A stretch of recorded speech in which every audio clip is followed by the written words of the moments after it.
와우. 이제 2024년이 한 주 조금 더 남게 우리들에게 주어져 있습니다. 중요한 건 이제 우리들이 2025년을 준비하는 것이겠죠.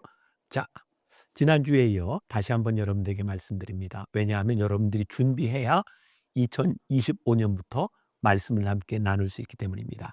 하나님의 시선, 이 묵상집은 사실은 오스왈드 챔버스의 주님은 나의 최고봉이라는 책을 바탕으로 해서 제가 해설집을 쓴 것입니다. 요약해서 365일을 가게 되는데 이 안에는 정말 주옥 같은 좋은 주제들로 가득 차 있습니다. 제가 몇 개만 여러분들에게 좀 소개를 해줘 볼까요? 1월 첫 번째 주제가 하나님보다 앞서지 마십시오. 아마 1년을 시작하는 우리들에게 제일 중요한 주제일 것 같고요. 마지막 12월에는 하나님의 평강이 임하셨습니까? 라는 주제를 가지고 또 한 달을 지나가게 됩니다. 굉장히 좋은 주제이고요. 특별히 365일 동안 우리 신혜라 집사님이 하나님의 숨결을 할 때 매일매일 묵상글을 읽어주셨던 것처럼 이 묵상글을 함께 읽고 제가 그 다음에 해설을 붙이는 그런 형식입니다. 하루를 하나님의 시선으로 시작할 수 있다면 얼마나 복된 한 해가 될 수 있을까요? 또 여러분들이 아마 많이 가지고 계실 것 같아요. 주님은 나의 최고봉. 이 책을 함께 보면서 이 묵상을 하면 참 좋겠다는 생각이 듭니다. 자, 늦지 않도록 잘 책을 구입하시고 365일 2025년부터 새롭게 하나님의 시선으로 시작해 봅시다.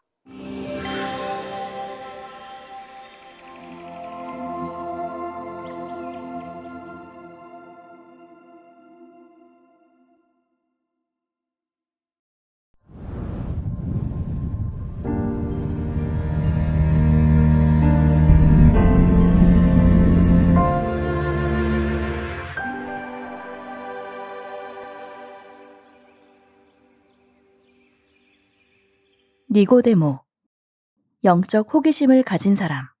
요한복음 3장 1절에서 15절.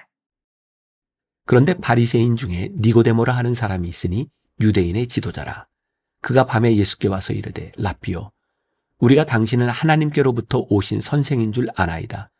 하나님이 함께 하시지 아니하시면 당신이 행하시는 이 표적을 아무도 할 수 없음이니이다. 예수께서 대답하여 이르시되 진실로 진실로 내게 이르노니 사람이 거듭나지 아니하면 하나님의 나라를 볼 수 없느니라. 니고데모가 이르되 사람이 늙으면 어떻게 날 수 있사옵나이까? 두 번째 모태에 들어갔다가 날 수 있사옵나이까? 예수께서 대답하시되 진실로 진실로 내게 이르노니 사람이 물과 성령으로 나지 아니하면 하나님의 나라에 들어갈 수 없느니라.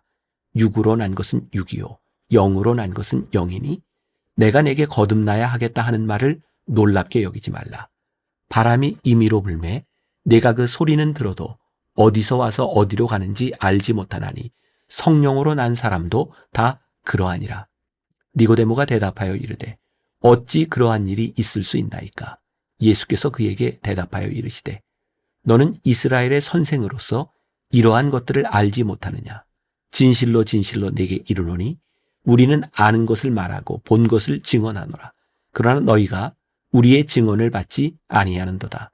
내가 땅의 일을 말하여도 너희가 믿지 아니하거든 하물며 하늘의 일을 말하면 어떻게 믿겠느냐? 하늘에서 내려온 자 곧 인자 외에는 하늘에 올라간 자가 없느니라. 모세가 광야에서 뱀을 든 것 같이 인자도 들려야 하리니 이는 그를 믿는 자마다 영생을 얻게 하려 하심이니라. 말씀으로 들어가기. 니고데모는 당대의 기득권층이며 일반인들과 구별된 엘리트 집단인 바리새인이었습니다. 율법을 철저하게 준수하며 종교적 생활에 열심을 다하였습니다.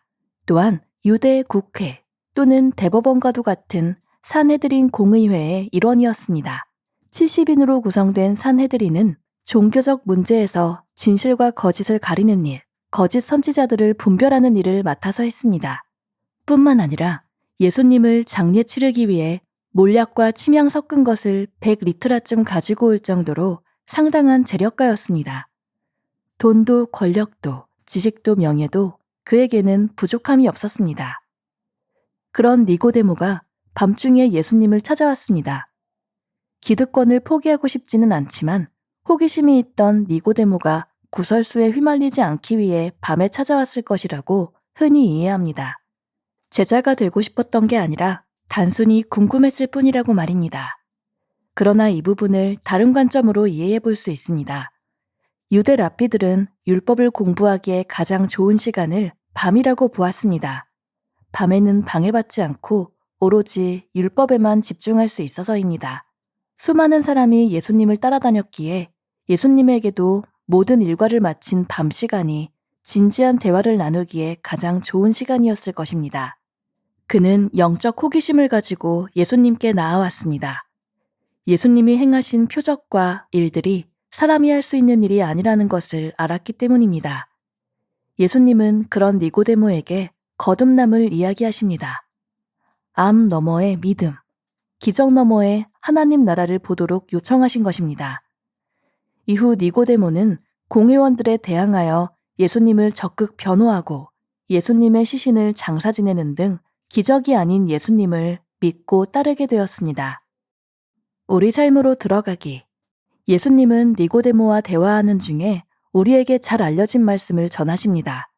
하나님이 세상을 이처럼 사랑하사 독생자를 주셨으니 이는 그를 믿는 자마다 멸망하지 않고 영생을 얻게 하려 하심이라.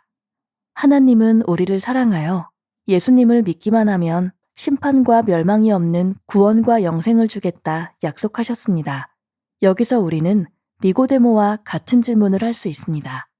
예수님을 어떻게 하면 믿을 수 있습니까? 어떻게 해야 거듭날 수 있습니까? 시작은 영적 호기심을 갖는 것입니다. 하나님이 하시는 일들이 무엇인지 관심을 가지고 볼 수 있어야 합니다. 다음에는 차이를 알아야 합니다. 하나님께서 보여주시는 복음의 능력이 이 땅의 권세와 어떻게 다른지 아는 것입니다. 차이를 알았다면 그것이 가리키는 의미를 주님께 여쭈어 보아야 합니다. 표면적으로 보이는 부나 명예, 이적을 따라다니며 만족하지 마십시오. 주님께서 말씀하시는 십자가의 도를 배우고 주님께서 가리키시는 방향을 찾아야 합니다. 주님의 손끝은 하나님 나라를 가리키십니다. 마지막으로 말씀대로 실천하며 살아야 합니다. 하나님 나라의 세계관을 따라 그분의 백성으로서 사는 것이 거듭난 삶입니다. 죄를 고백하고 과거에서 벗어나 그리스도를 따르기로 결단하고 나의 것을 나누며 사랑을 실천하는 여러분이 되시기를 바랍니다. 함께 나누기. 오늘의 말씀을 묵상하며 가장 마음에 와닿은 부분을 나눠보세요. 나의 일과 중 하나님 앞에 나아가기에 가장 좋은 시간은 언제입니까? 나는 거듭났습니까? 혹시 거듭나지 않았다고 느낀다면 이유가 무엇입니까? 오늘은 52주차입니다. 늘 어느 해나 같은 주간이 있는 건 아니지만 어느 해는 52주에 끝나기도 하고 어느 해는 53주에 끝나기도 합니다. 우리가 가지고 있는 교재는 53주까지 되어 있지만 어쩌면 이 52주가 마지막이 될 수도 있을 것 같아요. 오늘 말씀의 주인공은 니고데모입니다. 영적 호기심을 가진 사람.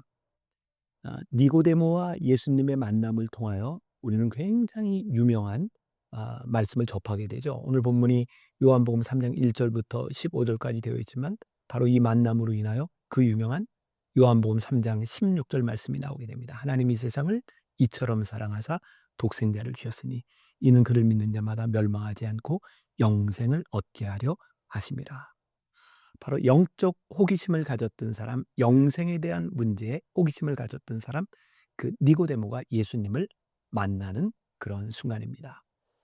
저는 이 영적 호기심, 근원적 관심이라고 생각해요. 그에게 속한 영생을 얻는다고 belong to him. 우리의 인생에 내가 어디에 속했는가, 어디에서부터 나왔는가, 이 근원적인 물음에 대한 해답을 가질 때에 우리들의 삶에 참 평안이 오지 않을까요? 그래서 유명한 성 어거스틴은 내가 그분 안에 거할 때까지, 그분을 알 때까지 나에게 평안함이 없었다. 이런 고백을 하죠. 다시 말하면 내가 누구인지를 알 때 우리들에게서 찾아오는 평안함이 아닐까. 저는 영적 호기심, 또 다른 표현으로 하면 영적 의심, 이건 우리들에게 굉장히 중요한 일이라고 생각해요. 호기심과 의심을 가진 사람이 분명히 하나님 앞에 나아갈 수 있는 기회를 맞이하기 때문이죠. 니고데모는 이 신약 성경에 나오는 사람들 중에 아주 좀 독특한 사람입니다. 그는 바리새인이었고 율법을 철저하게 연구하고 지키는 종교적인 생활을 하는 사람이었고, 당시 유대에는 국회의 역할을 하는 사내들인 회원이 있어도 공의회가 있었는데 70명으로 구성되어 있는데 바로 70명에 속하는 사내들인 회원이기도 했습니다. 니고데모는 이제 특권층에 속하는 사람이었고, 그는 뭐 돈도 많았고, 왜냐하면 예수님이 십자가에 달리시고 그 장례를 치르게 되었을 때 요한복음 19장에 보면 모략과 침향 섞은 것을 100리트라쯤 가지고 온 사람, 그게 바로 니고데모였으니까 상상한 재력과 지식, 명예 모든 것을 가지고 있는, 소위 말해 세상적으로 부족함이 없는 사람이었어요. 그런데 근원적 관심, 내가 어디에 속했는가, 나는 누구인가 라고 하는 그 생각으로 인하여 고민을 하고 있었던 사람이죠. 성경에 보니까 니고데모가 밤중에 예수님을 찾아왔다라고 되어 있는데 여러분들 책에도 그런 내용이 나와 있어요. 우리는 흔히 이렇게 배웠습니다. 이 니고데모가 굉장히 영적 호기심이 있는 사람이었지만 그는 바리새인이었고 사내들인 공회원이었기 때문에 예수님을 찾아간다고 하는 그 사실로 인하여 괜히 스캔들이 생길까 봐, 아니 니고데모도 예수님을 찾아가? 그래서 그런 이야기를 들을까 봐 밤에 예수님을 찾아간 것이 아닐까. 우리가 흔히 그런 이야기를 들었는데 책에는 제가 어떤 주석책을 보다 보니까 그런 내용이 있더라고요. 유대 랍비들은 율법을 공부하는데 제일 좋은 시간으로 밤을 이용했다는 거예요. 그러니까 니고데모가 단순히 어떤 스캔들, 어떤 소문에 휩싸이기 싫어서 밤에 예수님을 찾아간 것이 아니라 가장 예수님과 영적 대화를 할 수 있는 좋은 시간, 밤에 예수님을 찾아간 것은 아닐까. 우리들에게 그런 도전이 생기죠. 영적 호기심 혹은 영적 의심이 생기는 것, 그것이 문제가 아니라 영적 호기심을 가지고 우리들이 주님을 만나 대화할 수 있는 시간, 그 시간으로 나아가는가. 영적인 호기심과 의심이 들었을 때 우리는 기도의 자리로 나아가는가. 영적 호기심을 가지고 우리는 말씀으로 나아가는가. 바로 이 영적 호기심이 니고데모로 하여금 예수님을 만나게 하는 귀한 사건으로 인도하게 되죠. 자, 우리의 삶으로 들어가기, 오늘 이 부분을 여러분들이 함께 소그룹에서 나누면 좋을 것 같아요. 두 번째 문단에 보니까 시작은 영적 호기심을 갖는 것입니다. 제가 다른 표현을 써서 영적 의심을 가져도 좋다. 영적 호기심을 가진 사람만이 물음을 던질 수 있기 때문에 그 물음에서 두 번째로 우리들이 그 차이를 알게 돼요. 육적인 사람과 영적인 사람의 그 차이는 무엇인가? 그리고 이 차이를 알게 될 때 이 차이가 우리 인생에 주는 의미는 무엇일까를 생각하게 되고, 이것을 깨닫게 되는 사람은 어떻게 말씀으로 실천하며 살아가는가를 보여주게 되죠. 니고데모의 삶을 보세요. 요한복음 3장에서부터 쭉 나오는 이야기를 보면 결국 니고데모는 영적 호기심으로 시작했지만 마지막에 예수님의 무덤을, 예수님의 시신을 지키는 사람으로, 그리고 나중에 예수님의 제자로 살아가는 삶을 살게 돼요.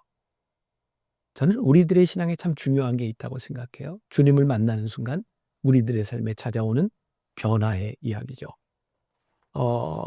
지난주에 우리들이 엠마오의 두 제자에 대한 이야기를 나누었어요. 제가 그런 질문을 드렸죠. 예수님을 만나 방향을 바꾼 사람의 이야기.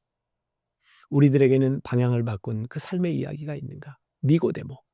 영적 호기심을 가지고 예수님을 찾아온 그에게 일어났던 점진적 변화, 그의 삶의 변화는 무엇인가? 오늘 우리들의 호기심을 가지고 주님 앞에 나오는 그 나옴이 우리들에게 필요하다는 생각이 들어요. 허드슨 테일러의 이야기 중에 이런 글이 있어요. 중국 내지 선교의 개척자였죠. 허드슨 테일러는. 그가 중국에서 선교하고 있을 때 한 청년이 이렇게 묻습니다. 신자가 되는 데는 몇 년이 걸립니까? 라고 물었죠. 허드슨 테일러가 이렇게 말을 합니다. 즉시 대답하는 대신에 램프의 힌지에 얼마 동안 불을 붙여야 빛을 발합니까? 라고 반문합니다. 그러자 청년이 말하죠. 그야 힌지에 불이 붙는 순간부터 빛을 내지요. 허드슨 텔러는 청년의 손을 잡고 이렇게 말을 합니다. 바로 그것입니다. 하나님께서 나를 부르시고 구원하셨다는 것을 깨닫는 순간 새로운 삶에 비친 그 영혼에서 빛이 타오르게 됩니다. 믿음은 점진적이기도 하지만 우리들이 믿음을 가진다고 하는 것은 우리들의 삶에 역사하시는 하나님을 만날 때에 우리들에게 일어나는 거예요. 주님을 우리들이 만날 때 영적 호기심을 가지고 주님 앞에 나올 때에 우리들이 죄를 고백하게 되고 과거로부터 우리들이 벗어나는 삶을 살게 되는 거죠. 간증. 저는 간증을 이렇게 표현하고 싶어요. 히스토리. 우리가 히스토리 역사라고 이야기하는데 그 히즈 스토리. 그분의 이야기가 하나님의 이야기가 내 인생 속으로 들어오는 것. 하나님이 나를 인도하시는 것을 우리들이 간증할 수 있는 것. 내가 있는 그 자리가 하나님의 역사 가운데 있다고 하는 것을 우리들이 이야기할 때 그것이 간증이죠. 이것이 나의 간증이요. 이것이 나의 찬송일세. 나 사는 동안 끊임없이 구주를 찬송하리로다. 간증이 있을 때 우리들이 찬송할 수 있어요. 오늘 여러분들 속으로 공동체에서 여러분들이 간증하며 찬송하는 그 나눔이 여러분들 삶의 한가운데 울려 퍼지기를 주님의 이름으로 간절히 축복합니다. 기도하겠습니다. 오늘 니고데모를 통해 영적 호기심이 그를 어떻게 변화시켰는지를 보게 됩니다. 하나님, 오늘 우리 성도들 가운데 혹시 영적 호기심과 영적 의심으로 인하여 실망하는 사람들이 아니라 그 호기심으로 주께 나아갈 때 주님이 어떤 분인지를 고백하는 간증이 우리들 가운데 역사하게 하여 주옵시고 그 간증으로 하나님의 이야기로 인하여 내가 주를 찬송합니다. 찬송하는 하루가 되게 하여 주옵소서. 감격적인 하루가 되게 하여 주옵소서. 예수님의 이름으로 기도했습니다. 아멘.